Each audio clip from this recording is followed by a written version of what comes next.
Well, with the weather, I got interested in weather because weather, of course, is nature intruding upon the city.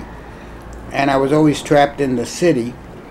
But looking out of the window, you saw the clouds.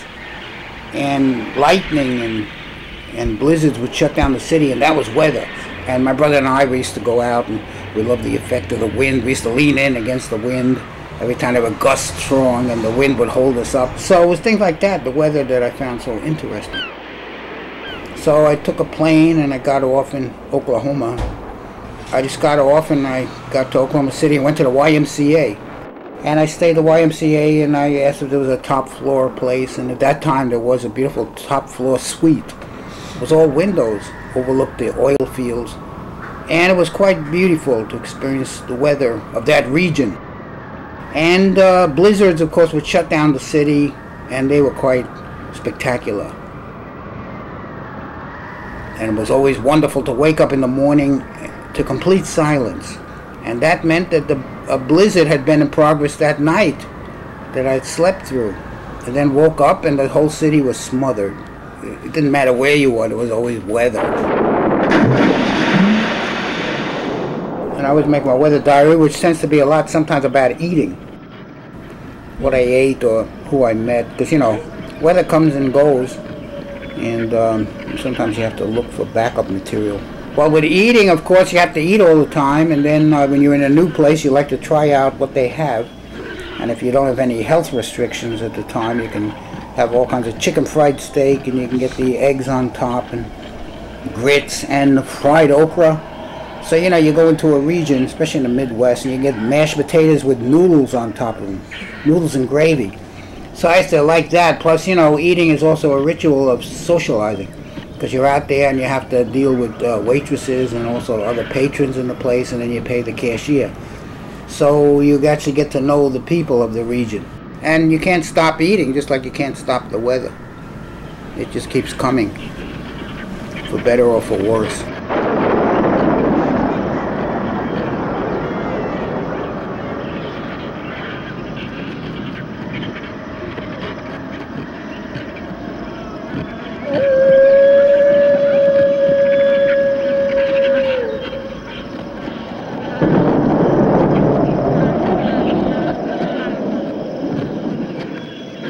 If there's a bad storm coming, I forget about the damn camera and everything. I just leave it in the room and get the hell to shelter.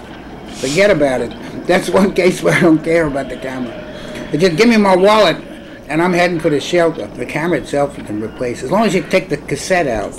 Yeah, take the cassette out.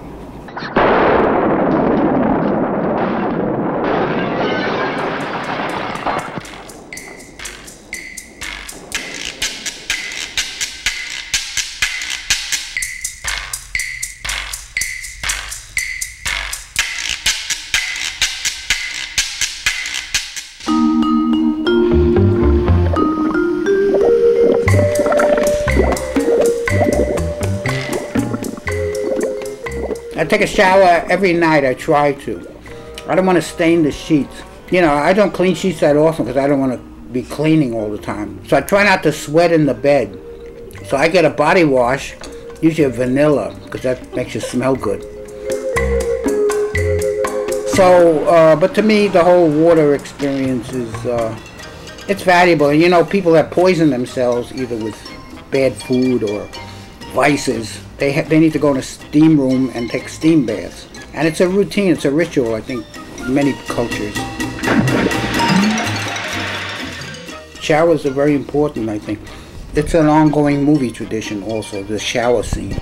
And usually in pictures, it's always for the star, the shower scene. So the whole water thing is very, very important, and incorporates, of course, gets into my pictures. Plus, I always wanted to be a movie star. Now that particular picture in my home while I'm naked with the shower scene, and I wanted mystery in that one because I didn't want too much nakedness, because once you see everything, it's like, you know, when you go to burlesque, the audience appreciates someone who's really reluctant to take their clothes off, and then they tease them and don't really take everything off, and then they want to see more. But if you see everything, the audience becomes somewhat resentful. That's why I had the character wear that kind of see-through cloth. Plus we had an interesting bathroom at that time. It was nice color. My brother painted it kind of fuchsia.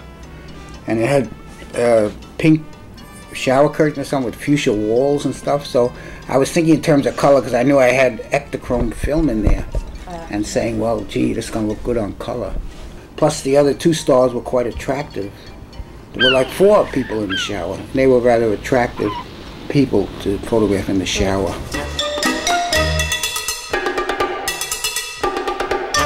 You always have to be careful. You always have to have the shower backlit in order to see the water. Yeah, which means you better watch out. You can electrify or electrocute your stars.